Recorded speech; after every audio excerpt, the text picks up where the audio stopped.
boys, this is they entered this year. Guys, so I we hope haven't you're judged writing yet. notes. But this is what they did at the Barack Obama School, and this is their entry. They entered. Yeah, they're recording. This doesn't have to be fancy. You can also record it on your phone. The teacher actually recorded this for them in the room. Yes. How many people left? 2 people. And sometimes if you have it's for you and a mentor. I mean a parent. Yeah. Exactly. If you do it with somebody else, like there are 2 of you that collaborated, you would both get to go. Okay, so here we go. We're not going to do the whole thing, Randy. Don't forget you're getting 10 facts about the Constitution. And I'm ready. You ready to go? He's an okay being kid. Let me be me. Show you what your eyes can see. Let me be free. I'm gonna believe what I believe. Let me be free. To believe what I wanna believe. Let me be me. Show you what your eyes can see. Believe what I believe. The rights entitled to me says that I can be a Christian or a Buddhist truthfully. See the First Amendment, right? Protect them day and night.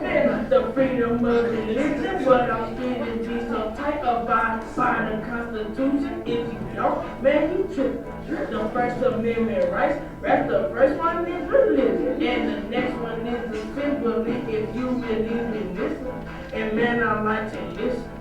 Yeah, pay attention. And if you win that office and you don't pay attention and nobody likes you, that's where we get that petition. And I can say you wrong and the pastors they can preach. Cause Amendment number 1 says the freedom of speech. Let me be.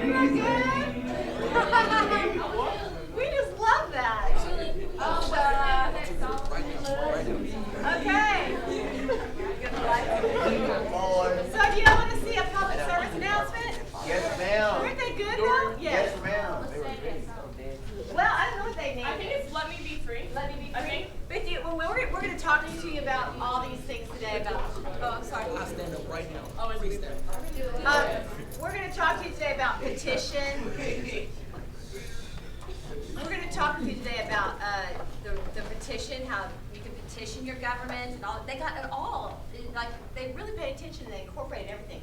That's what we want to do. We want to be able to say, look, the Constitution is the law of the land. It's a relevant document.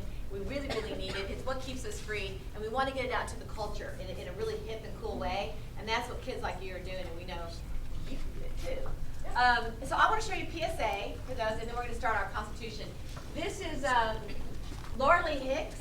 She's from Mississippi. She's in high school. Hers is animated. Also, we'll show them Olga Crease because it's once we get through. Watch what she did. This is actually is airing in her region. So she walked into her living room.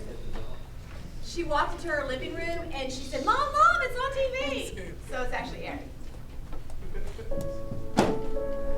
If you had something that you were given, something you loved, something that others wanted so badly but were denied it,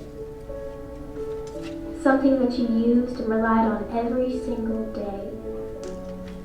If you had something special, something beautiful, something powerful, if you had something absolutely essential to securing your health, happiness, and safety, if you treasured something so much that you were willing to die for that something, if you knew that others already had, and if someone had given you a document that protected that something, wouldn't you take the time to read it?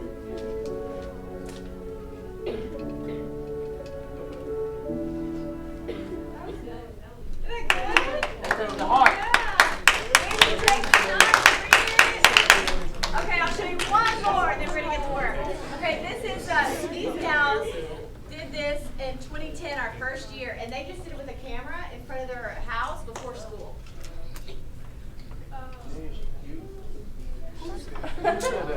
Freedom of speech, religion, and expression, knowing that you can't be censored. Freedom to bear arms, knowing that you can protect yourself. Freedom to legally defend yourself, knowing that you have the right to a fair trial by jury. Freedom to vote, knowing that any citizen can vote regardless of gender or race. Freedom to representation without corruption, knowing that you are represented by the legislative, executive, and judicial branches. I am freedom. I am knowledge. One begets the other.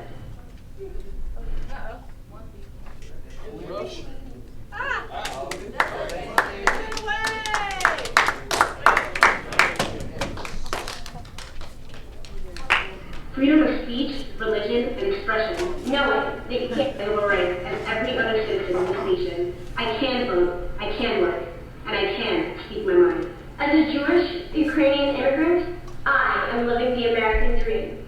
The American Constitution provides me with basic rights other countries do not. We are free because we know our Constitution. And then they say, do you? So, yeah, right? All right. What I love about the PSA is that they talk about knowledge and power, and how knowledge does give you power, and so that's why we're here today, because we get to become knowledgeable about the Constitution, so we have Yeah, power. pull out your pocket Constitution. You see it there? It's yours to take home and keep. And you have a sticker inside. We all have secrets. You don't have one. You didn't have one. We don't have what? Well, this? Guys, make sure you're taking notes. 1 through 10, 10 Who notes. doesn't have a Constitution? So, while you're so this is your pocket Constitution. And Juliet's book is going to help you break it down. So first I want you to pull out this yellow piece of paper. You see the yellow piece of paper? By the way, don't go home and throw out these folders because we really put a lot of effort to put these folders together. So you have a lot of cool reading material in there. You'll see the petitions that I've done. And you have your entry form for the contest. On this yellow paper, in the upper right-hand corner, put your last name, your first name, and your teacher's name, because we're going to collect these. Okay, you use them in class, so be sure you put your last name, first name, and your teacher's name on this. Do that now, please, on the front page. And we'll collect those after class. Am I missing one? Need one? Okay, guys, you have multitasking. You have 2 things. 10 facts plus the yellow sheet. Okay. So, Okay, so question number 1. What is the Constitution? A, the law of the land with all citizens and their representatives, legislators, presidents, and judges must obey. B, the law of the land, which only unelected citizens must obey. C, a document that can be interpreted in any way to further a political agenda. Or D, declared our independence from Great Britain. What is the answer? Yes! I know, raise your hand so nice. next one, raise your hand. Yeah. Prizes. Yes. You got it? You got Oh, you need one. Oh, you need Got one. it. Okay. All right. So it's the law of the land. For those who say that it doesn't matter, it's the law of the land. Okay, so let's go to number 2. All members, this is really cool, guys. All members of Congress, the president, the judges, members of our armed forces. Who has anyone in the armed forces? Anybody have anyone in the Army, the Navy, a relative? Yeah, thank you for your service. Yeah. Okay. So it's a family affair when someone serves in the country. Let's give a big round of applause.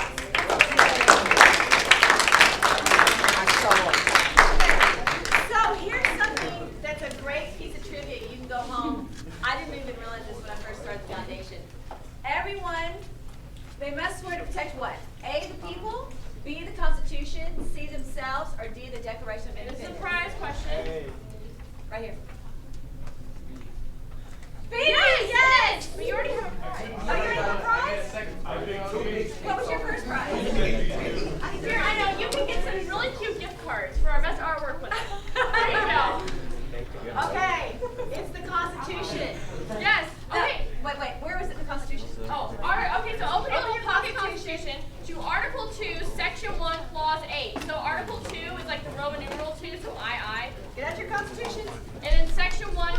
8. And it's right after, it's right before the staple kind of thing. So if you flip open there, so the Article 2, Section 1, and then if you Who scroll. wants to read it for us? All right, hop on up. Come stand up here. Got it.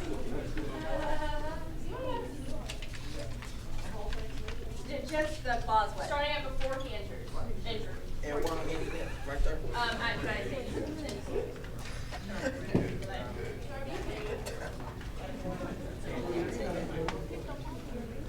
No, you're right here. No, wait, no, you're in the right spot. Right here, this little paragraph. Okay, listen up.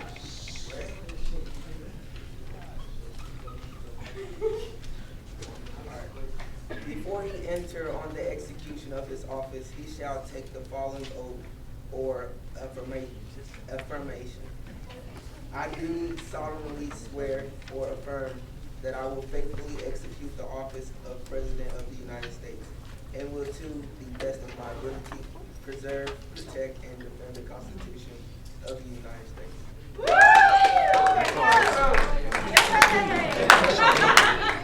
So that was for the president. Now go in Juliet's book and you can see the reference. What page? Yeah, are you beside that? page 134. Go in Juliet's book. page 134. And so while you're opening that, looking and seeing, that was for the President of the United States. So in an upcoming election, because we have presidential election coming up really soon, if you listen on the day, on Inauguration Day, the president, he or she, will go up and put his or her hand on the Bible and swear that exact thing that we just read. So why do you think it's important to swear to protect the Constitution? Raise your hand. The Constitution instead of swearing to protect the people. It's kind of interesting. It really surprises a lot of people. Yes.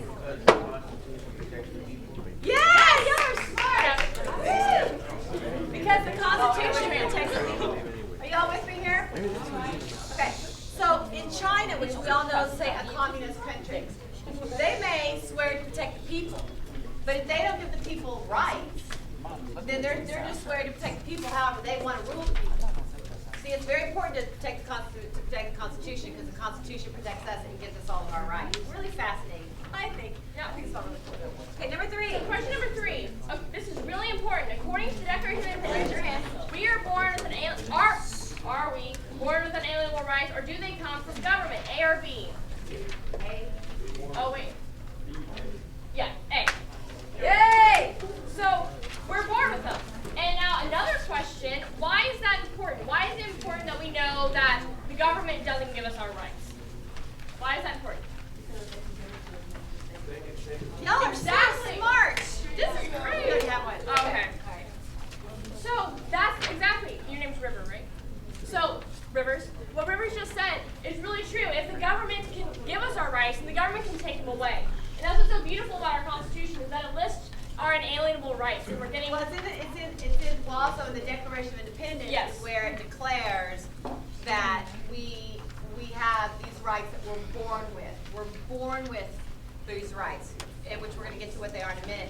But think about this for a minute. We had really brave founders who were willing to risk their lives and their fortunes and their sacred honor. Many of them lost their lives to declare independence from the most powerful country in the world, to declare these rights that had never been declared before on paper like that. And then we won the war, which is pretty fascinating in itself, wasn't it? I mean, we didn't have uniforms. A lot of them were in bare feet. They talked about they'd be walking on ice and leaving blood behind because many times we didn't even have ammunition, but we won. And we won because we were fighting for these rights that we were born with. The third thing is, though, haven't we been seeing in countries, especially in the Middle East right now, and across the world, where they're actually declaring independence and they're winning the war, but what happens? They lose it. Yeah, they lose it. They can't keep it. And the next thing you know, they're back under a dictatorship. One really powerful example of this is something you may have already studied or you're getting ready to, is the French Revolution, which is right after ours. The French Revolution, that bloody revolution, they all were declaring their freedoms like we were declaring our freedoms. But what happened? They had a dictator that took over later. Who was the big dictator? Napoleon. Who said that? Very good. Napoleon took over. So Napoleon took over and they didn't have those freedoms anymore. So the Constitution won the war, and the Constitution keeps those rights that we fought for. So that's why it's so important for us to know it today so we can continue to preserve the Constitution. So going to question 4, continuing this idea of inalienable rights, which 5 inalienable rights are protected by the First Amendment? Yes. It is. Yeah. He wrote- he Oh, did. okay. Cool. Yes. It Yes. is. It's us. Yes. Okay. Who can let? Oh wait. Who can? There's a way to remember it. So what kind of song did we just listen to? Like what genre of song? Yes, rap. Yes. So a fun way to remember the 5 rights listed in the First Amendment is religion, assembly, petition, press, and speech. Raps. So now you'll never Now you forget never the First forget. Amendment. Yep. Raps. So freedom of religion, freedom to assemble, freedom of the press, freedom to petition, and freedom of speech. R-A-P-P-S. Not quite exactly the same It's way. kind of spelled wrong, but that's okay. Okay, so now we're to one of my favorite things. Oh, okay. So what form of government do we have? Oh, wait. Okay. I like this one to Yeah. be a general one. Yeah. So raise your hand if you think we are a raise your hand if you think we're a democracy. Okay, a lot of people did too. Let's try Okay, again. stand up. Yeah, good. Stand up. Stand up. Everybody. Everyone stand up. Everyone. We're going to say pledge of allegiance.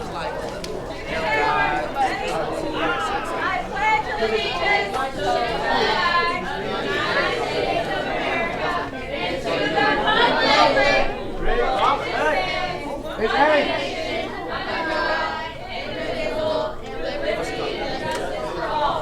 We're a republic. Does that shock y'all? Okay, so who can tell me the difference between a democracy and a republic? This might be a t-shirt question. Ooh, you've got a really cool Who can t-shirt. tell me the difference? Yes.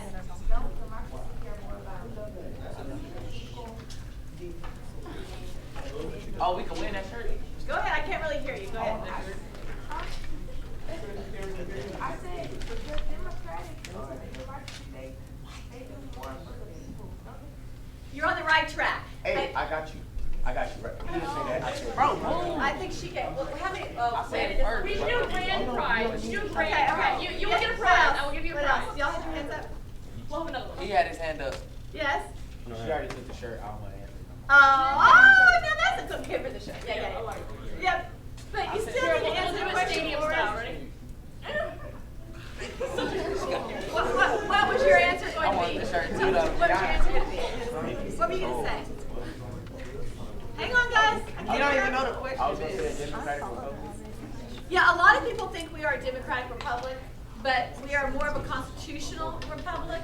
A democratic republic is used by a lot, that saying is sort of used by a lot of dictatorships and whatnot, because they say, oh, we're a democratic republic, but there are no real rules in how you are a republic. A constitutional republic kind of lays out. Yes?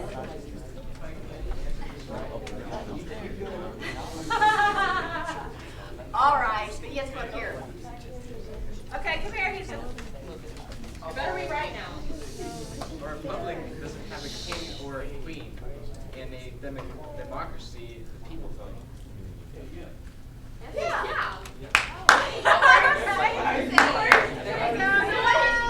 So a democracy is where the people, it's what you said, it's more of a kind of a mob mentality. So looking back to the French Revolution, and we just gave an example just a second ago, they tried to have a democracy where all the people came together, and that was an idea of a mob rule. But our founding fathers wanted to prevent that from happening. Well, now here's another example. If we're a democracy, that means we all vote for everything. Yeah. So that means we would all have to vote for the sewage pipes that are put in. We'd all have to vote for the new stop signs. We vote for everything in a democracy. Guys, A write that republic, down. a republic's where we rule through our representatives. So that's why our votes. Who's gonna be voting soon? How old are y'all? It's so exciting. Gonna be voting soon. So when you vote, that is your voice. Okay. Okay, so another interesting question. Question number 6. True or false? I like this question. The Constitution stipulates that all state governments must be Republican forms of government. I'm calling you, but you've answered so many times. Oh. And, In the red.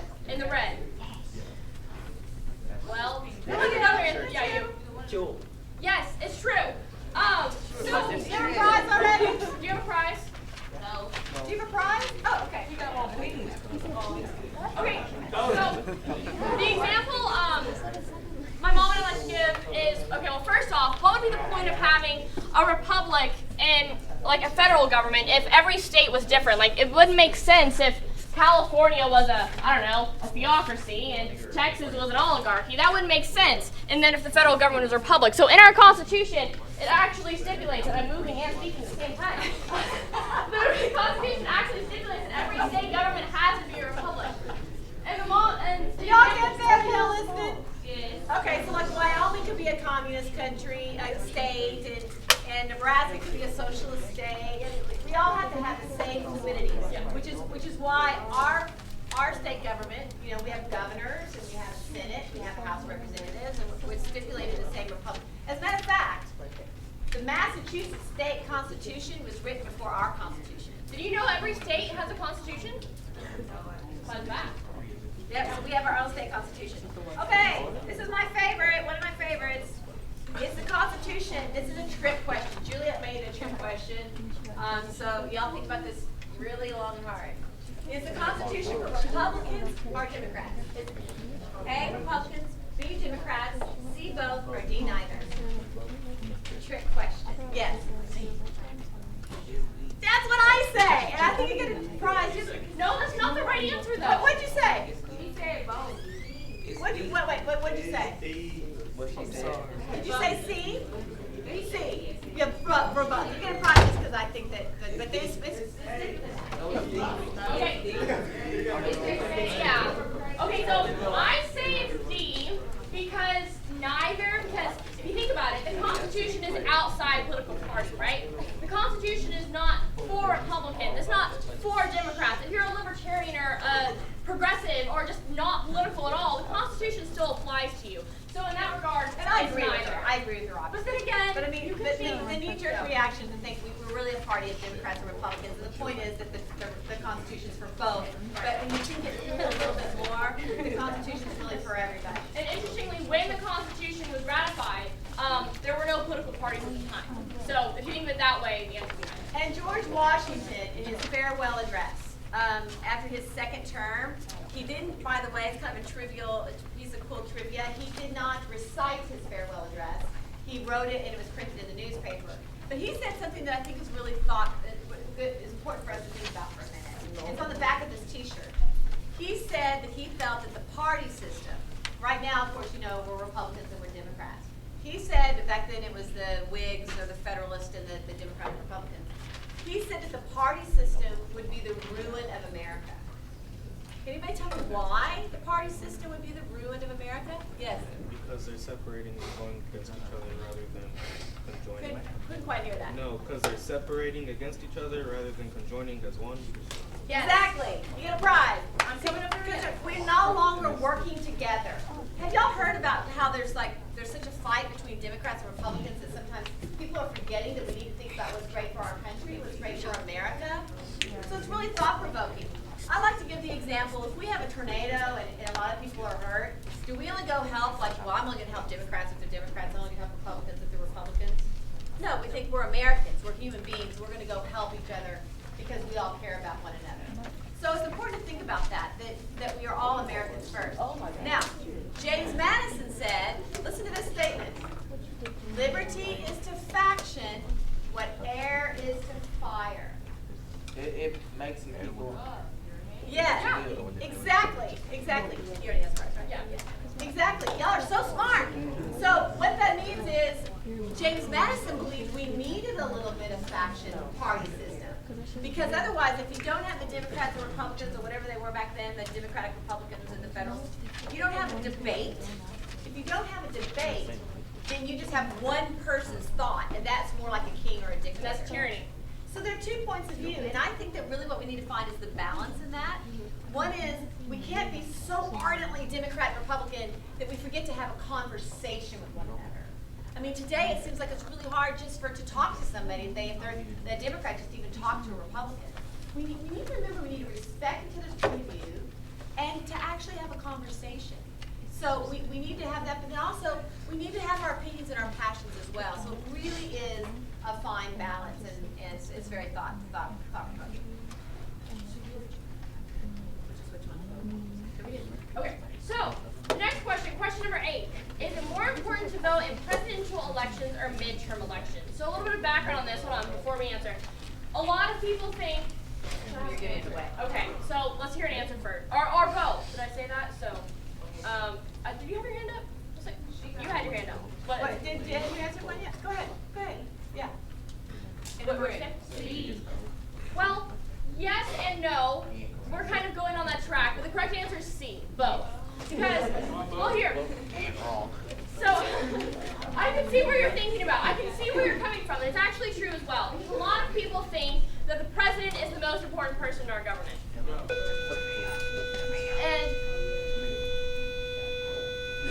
there we go. So a lot of people think the president is the most important person in our government. Everyone goes and votes for the president, right? And the president's elected every 4 years, but every 2 years, our Congress is elected, our members of our House of Representatives, and those are called midterm elections. And those are really important to vote in as well, because the Congress represents our voice, right? The legislative branch, if you look in your little pocket constitution, our Congress is actually the first branch of government listed in the Constitution, Article 1. Then it's the executive branch, the president, then it's the judicial branch, the courts. So our legislative body was listed first because it's the voice of the people, right? And so if you disagree with something that's happening in America right now or in our government, the way you can fix it is through your vote because we are a republic. So that's why it's important to vote in all elections, so the presidential elections and the midterm elections. And you know what? It's completely normal in this day and age for us to think that the most important vote is for the president because that's just what we get the most excited about. When my nephew got in the car once and he said to me, "What's a midterm election?" And I thought, well, it's a really good thing for us to talk about what a midterm election is because we don't really have this as one of our questions. Our founding fathers were really smart to break it down. In the House of Representatives, they're re-elected how many years? Every two. Every 2 years, you have a new, and the House of Representatives represents your district, so it's going to be like Garland in this area. Every 2 years. The senators, the presidents, how many years? 4 years. And what about the senators? 6. Yeah, isn't that cool? 2, 4, 6. But in the Senate, they didn't want everyone like out every 6 years and everybody else back new people in. So it's broken down in the Senate to thirds. So everybody doesn't leave at once. So in every presidential election, the House is every 2 years. So in every presidential election, you're also going to be voting for a third of the Senate.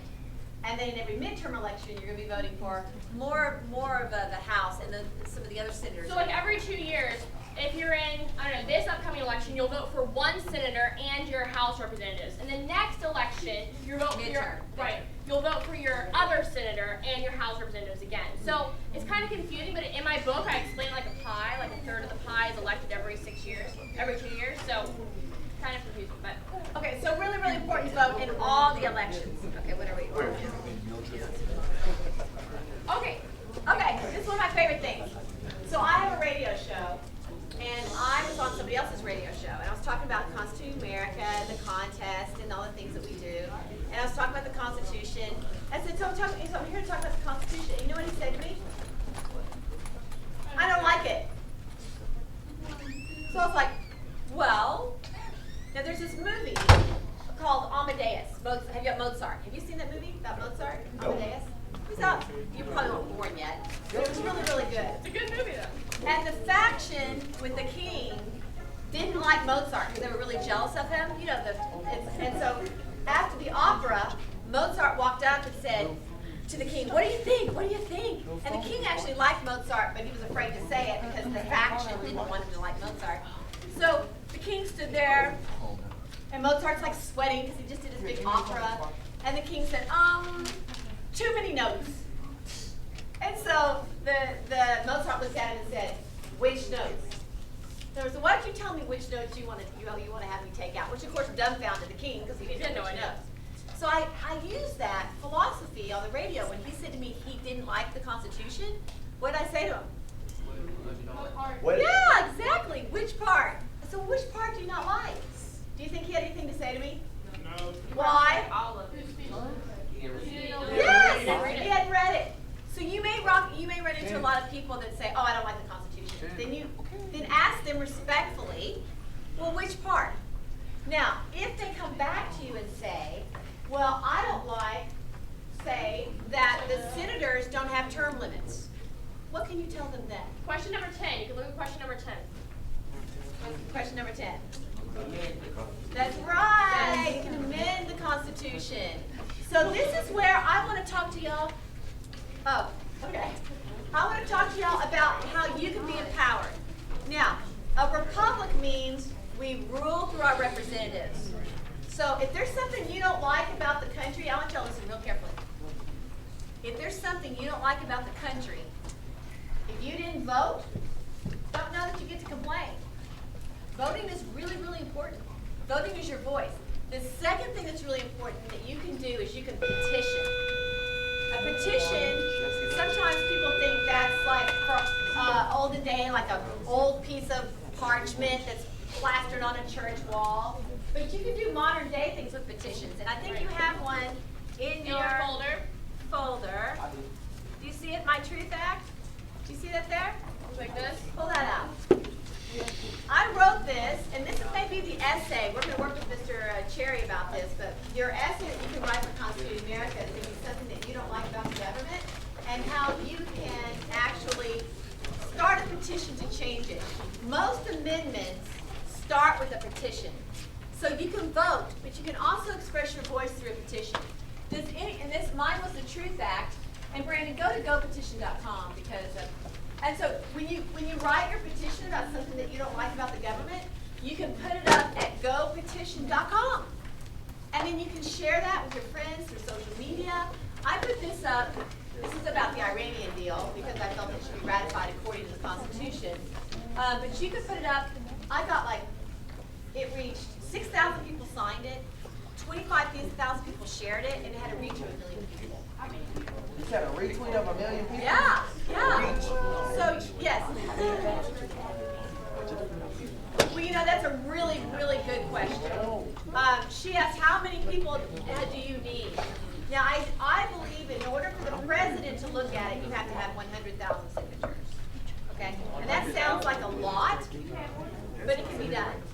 But even a petition that gets like 6,000 signatures or 7,000 signatures really, really matters. So what I want to do today with y'all is I want you to feel empowered. I want you to realize, Juliet and I, she's a part of your generation, but we're looking at you realizing that you are the future of our country. You're it. What America becomes and what America is will be because we rule through our representatives. So your vote, your voice, your ability to use that First Amendment right to petition, put it up on gopetition.com. Super important. And another thing you can do is you can call your representative, which we're going to do in just a minute.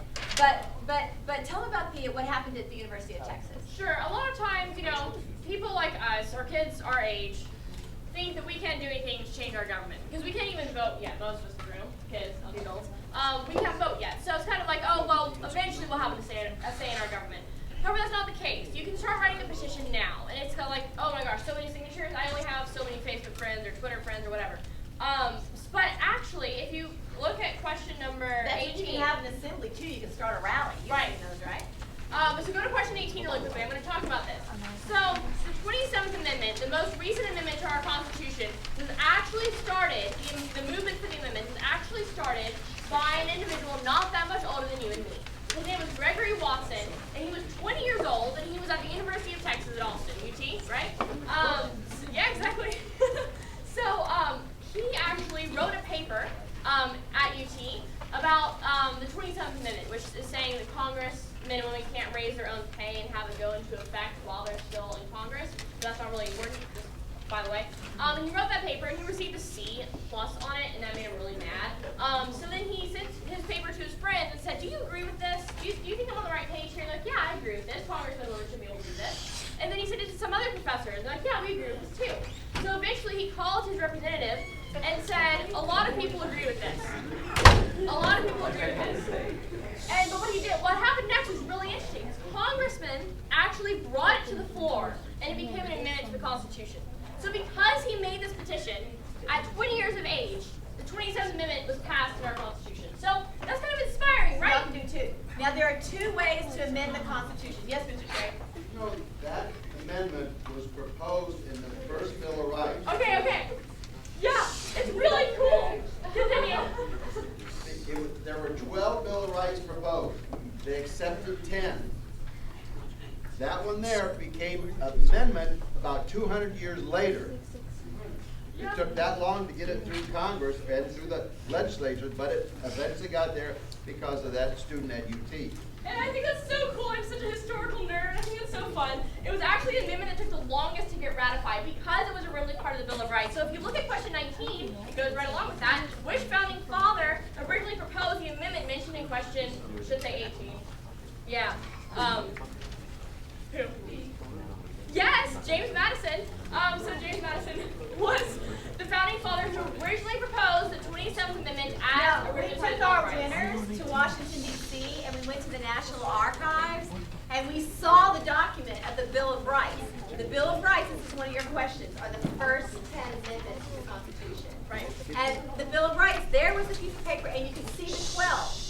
You can see that they really had 12 originally, and what is the 27th Amendment now was, I think back then was actually the Second Amendment, and it had been crossed out. Needless to say, I had a major fangirl moment looking at that, so we'll just leave it at that.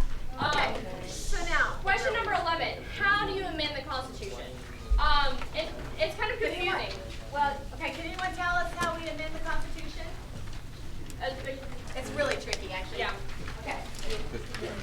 The answer is A. There are actually two ways to amend the Constitution. The first amendment, and this has been the case for every amendment that has been passed so far, it's happened through the first method. The amendment is created by Congress and is passed by 2/3 of the Congress, and then is ratified by 3/4 of the states. So let's stop there for a second. We have city government. City government, like let's say Dallas. Did you hear about that bag law in Dallas where if you wanted a bag, you had to pay 5 cents for it? Don't hear about that? If you went to CVS or something and you had to pay 5 cents for the bag? Well, that was very unpopular in Dallas. That was revoked actually by the people. What's that? Yeah. They did too? Okay. For more. Okay. But Garland didn't have to do that. So we have city government because the communities want different things. But then we have state government, and then we have federal government. Right. So we today think that the federal government is the most important part. But really our local government and our state government, that's where we may want something very different than say what New York City wants. So states, it's very important that when the federal government comes up with an amendment process, that the states have a say whether they want that or not. So it has to be ratified, which means voted on by all the states. Let me give you an example of what one state that was actually a city did that was different than another city. New York City passed a law that it was illegal to drink a big gulp. Like the big jug You know what a of big soda. gulp is, right? From 7-Eleven? Yes, sir. That was Mr. Bloomberg, right? Yeah, I do believe it was. And he didn't even do it through the right channels, actually. There was like it wasn't even, but they passed, and it didn't even make sense because if it was an international, like a national company like 7-Eleven, they could sell the big gulps, but a little local community deli could not sell a big gulp. In other words, it means it's 32 ounces. It became illegal in New York City to drink a Coca-Cola that was 32 ounces. How crazy is that? And you couldn't have salt on the table in restaurants. Yeah, that's what we all have. Well, what the government was doing, what they were doing with government on the city level, was they were telling people, they were taking out one of our rights. The government cannot tell us what we can eat and not eat. That happened with what amendment? Prohibition, right? The 18th Amendment. That's the only amendment to prohibit the actions of Americans. And that's in your test. But that was the 18th Amendment. It was overturned, by the way, by the 21st Amendment. Mm-hmm. So I'm just making a point that just because the federal government does something doesn't mean we in Texas or we in Garland want that. And we need to we need to understand that so we don't lose that sort of check on the government, that what we want is something different. And so there also is something you should, well, I'll see about the draft. Okay, really. So, going back to question number 11 and how there are two ways to ratify an amendment. The first is through Congress and then the states. But then the second way is really interesting. It's called the Convention of States. We've never had that occur under this Constitution. Actually, the only Convention of States that ever happened in America is when the Constitution was actually formed, so that's kind of interesting. But so the second way to pass an amendment is created by a Convention of States, which is 2/3 of the states, and then is ratified by 3/4 of the states. So it leaves the government out people, it comes back to we the people. Right. As Julia and I have been speaking around the country, we realized, aha, they were so smart. There are certain things right now that people want. They want a balanced budget amendment because our debt is so high, and they want, say, term limits for senators and the representatives. But do you think that the Congress is going to pass that on themselves to balance their own budgets? Do you think they want to do an amendment about that? Do you think they want to do an amendment to limit how many years they can work at that job? No. So they gave the American people the opportunity to do it outside of Congress. So really, really pretty brilliant to think about it. 2 ways to amend. One's through Congress. And if they won't do it, who can do it? We the people. Okay. So, in recap, if someone says, I don't like the Constitution, what do you say to them? What part? Right, and then if they say, Where? oh, I don't like this and this about the Constitution, what do you say? Exactly. So, if you say what part, and they say, oh, you know, I just don't like the Constitution, well, then you're kind of need to come back to that and say, well, actually, you should like the Constitution. And for the next few minutes, we're going to give you a few ways and a few examples of why the Constitution is so pertinent and relevant in our lives today. The first one is in question number 12. What does habeas corpus mean according to Article 1, Section 9, Clause 2? And this is, yeah, I'll get to you in 1 second. This is one of those really small things in the Constitution that no one really knows about nor knows what it is. So Rivers, what is habeas corpus?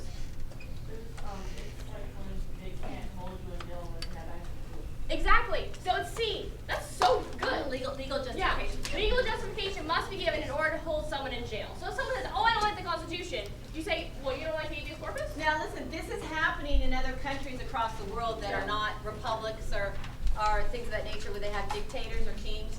People are being put in prison and they don't know why. Right. And if you don't know why, you can't get somebody out. You can't even have a trial if you don't know why.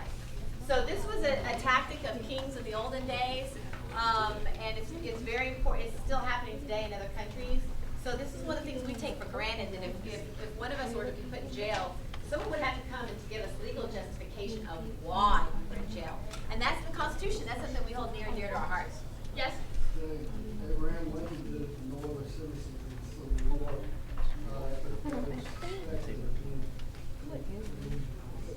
So he did something that's really interesting, actually. The second book, I wrote a second book on the presidents called Our President's Rock, and I studied that, how Abraham Lincoln actually suspended the writ of habeas corpus during the Civil War and arrested people in Maryland, I think it was, and because they were suspected of being wanting to secede. So that's something that's interesting. That wasn't exactly constitutional, but he said, oh, it's a crisis, we're in war. So that's something, you know, the people should have held him accountable for that, because that's a constitutional right that shouldn't be violated. But see, can we hold our, think about this, Republican or Democrat, man or woman, if a president gets up there and tells us something, like I can take away, from now on, we're not going to have habeas corpus, and we're going to be able, we're just going to take that away, and we're going to put you in prison. I can just do it because I feel like it. If we don't know that that's one of our rights, it's in the United States Constitution, we can't stand up and say, no, wait a minute, you can't do that. So, and this happens all the time, like recently with the Iranian deal, whether you like it or don't like it, a Republican or a Democrat, that deal should have been considered a treaty. But they renamed it, and this has been done by presidents, Republican presidents. President Bush did it. This has been going on for a lot of years. They renamed it and didn't call it a treaty. Well, a treaty is any agreement with a foreign nation. That's what a treaty is. But they've changed the names. So now they call them executive agreements and things of that nature. So the president goes, well, this is an executive agreement, so I don't have to put it through Congress for a check with the people think, to see if they ratify it or not. So it should have been, this Iranian deal, and many that have been done by other Republicans and other presidents, should have been ratified by the Senate according to Article 2, Section 2, Clause 2. Instead, they did a bill, which that was my Iranian petition. And this is question number 15, by the way. Why are you doing a bill? Because we ratify it by the Senate already. If it's a bill, what can the president do? Veto it, exactly. So, my guys, this is all wrong. So that's another example of things that just got, you hear about big government, sometimes you hear that word, unchecked government. That's when we don't stand up and say, wait a minute, that's not constitutional, it should be done this way. Once it starts a little bit, it starts more and more and more. Okay, how much more time do we have? 15? 15 minutes? Okay. I want to show you Jewel. Okay, Julie wants to do the Declaration of War. Okay. So another thing you can talk about, if someone says, I don't like the Constitution, you can talk about habeas corpus, and you can talk about the amendment process, and you talk about the Senate ratification of treaties, which is 2/3 of the Senate. So those are 3 things you can talk about, but a 4th is really interesting. So we kind of talked about this already, I think. Well, let's start with this. Who has their driver's license? Yeah. Okay. Well, who's excited about getting a driver's license? Is anyone 18 yet? Okay, when you went, the young men in the audience, when you went to get your 18 driver's license, did you have to sign the draft card? You had to sign up for a draft. Y'all know what a draft is? Yes.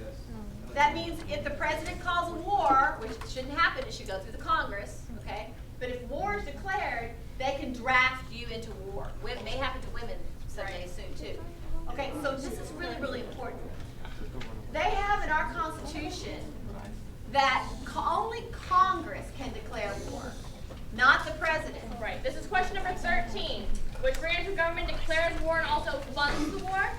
That's the legislative branch. A. It's super important because once again, the legislative branch is the closest to us. You have representatives from Garland there. Right. You can go to your Garland representative and say, we don't want to go to war with China. We don't want this war approved. So only Congress can declare war. Also, only Congress can fund the war.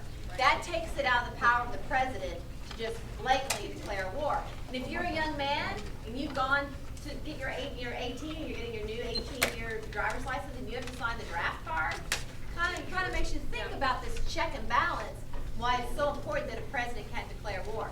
Now, unfortunately, this is another example of kind of a bleed in the checks and balances. Under Nixon, Hold on. What is the last declared war? You can't answer because you know the answer. And this is a prize question. Which war that America's been involved in? Think about how many wars we've had, right? Okay. Do you have an idea? officially declared by Congress. Officially declared by Congress. It's not outright? What? He has hand up. What? Go ahead. Oh. Yes. World War II. World War II. So I'll give It's you outright. Oh. Yeah. Okay. Just pass it up. Pass it up. I think they gave World Pass it II up. a little. So World War II. Are y'all shocked by that? What wars? We've had Korean War, we've had the Vietnam War, we've had Afghanistan War, we've had the Gulf War, Iraq. Are you surprised that the last declared war was World War II? Yeah. No. So this is happening because of the War Powers Act, a resolution that was passed under Nixon, where the legislative branch gave the power to the president to send troops into war without declaring war. Why is this happening? Because we, the people, are not standing up and saying, wait a minute, you don't send us to war unless Congress has approved it, even if it's troops in harm's way. Now, a lot of people see that Moore's Powers Resolution in different lights. A lot of people really like it, but they like it because it's checking the president. But the president should never be doing the things he's doing without a check by Congress. Are y'all with us? Yeah. Okay, so now I'm going to show Claire. Okay, so now we're going to show Jewel to wrap this up.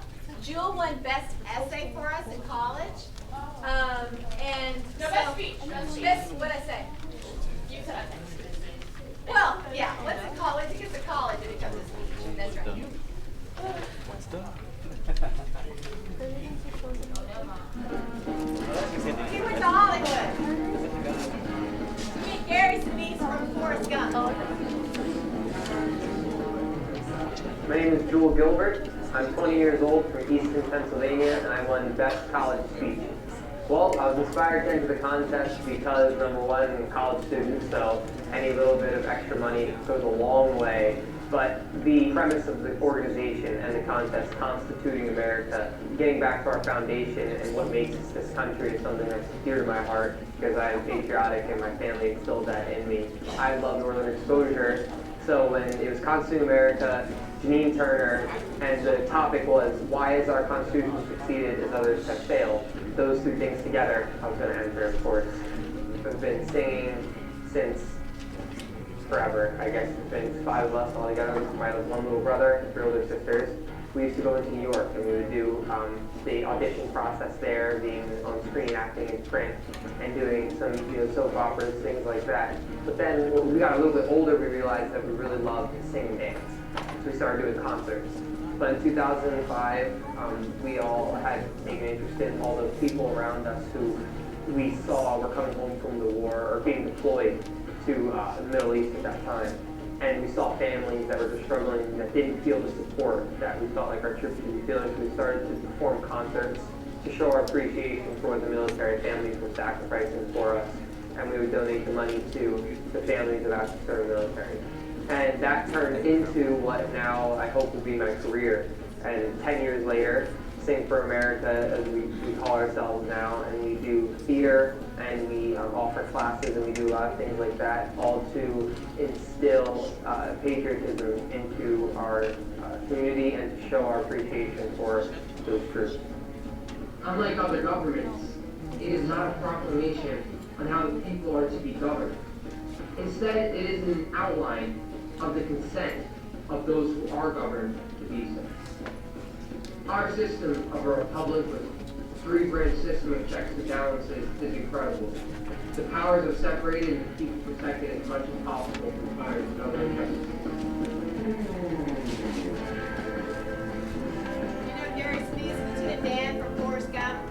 Oh. That's who they got I to really meet. love meeting Gary Sinise, especially after reading all the work he has done for our veterans and for our troops and his band that plays for them. And I think that this trip has definitely created a deeper focus of that this is the foundation of who we are. Our Constitution, it's there not to just say what the government can do, it says what it cannot do. And it speaks on unalienable rights which don't come from the government. I think that is the greatest part of our Constitution. As long as Americans still feel that they have unalienable rights, the Constitution will be the greatest document ever written. Some countries have had 40 constitutions in the last 10 years. We are an experiment. We're young, but our Constitution is the longest running one. So our country is young, but this document is still here. So we are always in danger. We will always be in danger. Right now we're at somewhat of an impasse. Our younger generation has a really different way of understanding our world than any generation has before it because of the digital revolution, because of all of these things. And if we do not learn how to pass on what makes this country, then we will lose it. What Constitution America is doing is unique. Young people, giving that information to young people in an entertaining way, through music, through PSAs, through short films, and through speeches. There's definitely that entertainment aspect in it, and that is where most people are being influenced today, is at the movies. Okay. So, I know Jeanette wants to, yes sir, 10 minutes? Okay, so to wrap up, if someone says they don't like the Constitution, you can say, which part? If they give you something specific, you can say, why? Amend it. And if you need to give some examples of why the Constitution is important, what else did we talk about? Habeas corpus. Can't throw you into jail without legal justification. Declaration of war. You got to sign that draft card. You want to make sure that there's a check and balance about what the president can do. And then also the treaties that my mom talked about, the two-thirds of Senate approval of treaties. And then, do you want to do this? Okay, last thing we'll talk about is the impeachment process. So I think this is really cool. The impeachment process for the president.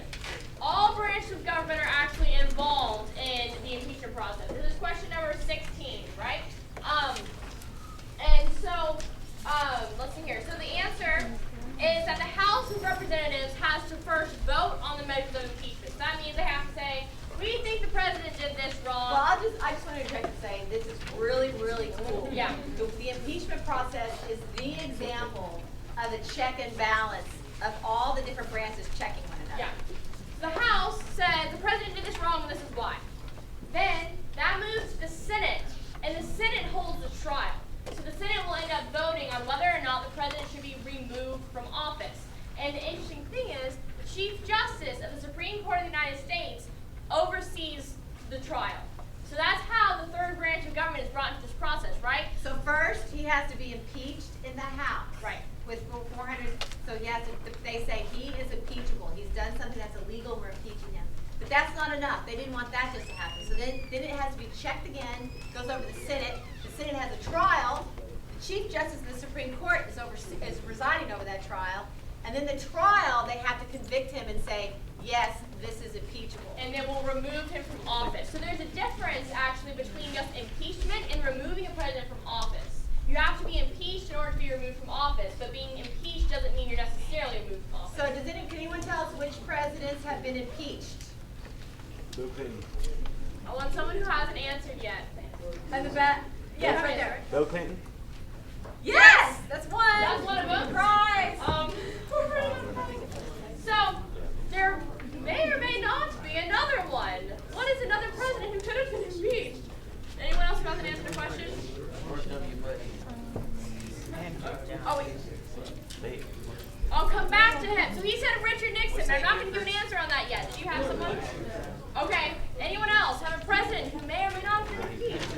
No one's going to guess it. So Okay. Bill Clinton was actually impeached. No. He said that. No. Oh, right. It did. Andrew Johnson. So, Andrew Johnson. So Andrew Johnson was the president after Abraham Lincoln. So Abraham Lincoln was assassinated, and his vice president, Andrew Johnson, came into power. The Congress did not like Andrew Johnson because they thought he was a Southern sympathizer and yada, yada, yada. So Andrew Johnson did something wrong, that was slightly wrong, and the Congress said, we're going to impeach him. The House impeached him, and then it moved to the Senate for trial. Really fun story. So the Senate, it looked like Andrew Johnson was going to be the first president to be removed from office. This was really bad timing for America. So, but as the trial was, as the vote was happening, this one senator was sitting at his desk, and he was really concerned about casting his vote to impeach, to remove the president from office. And he was a religious man, so he prayed and said, God, tell me how I should vote on the impeachment. And at that exact moment, at that time they still had the paper ballots, so they took up to the front and voted. At that exact moment, a fellow senator walked forward and accidentally dropped his vote on the floor, and it opened and said, no, do not remove Andrew Johnson from office. So that one senator changed his vote from yes to no, and because of him, Andrew Johnson was not removed from office, yet he was impeached. Well, you said somebody else came and dropped a note. Yeah, so as he was another senator was right. voting. So this one senator's name was Edmund Ross. He was the one who decided, was the one deciding vote that Johnson should not be removed from office.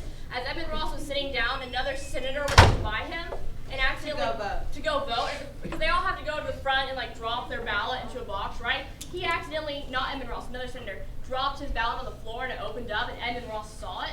And it said no. So Edmund Ross said, that was a sign from God. And he changed his vote from yes So to no. the two presidents that were impeached were Clinton and Johnson. But neither of them were actually removed from office because they did not get the verdict in the Senate trial.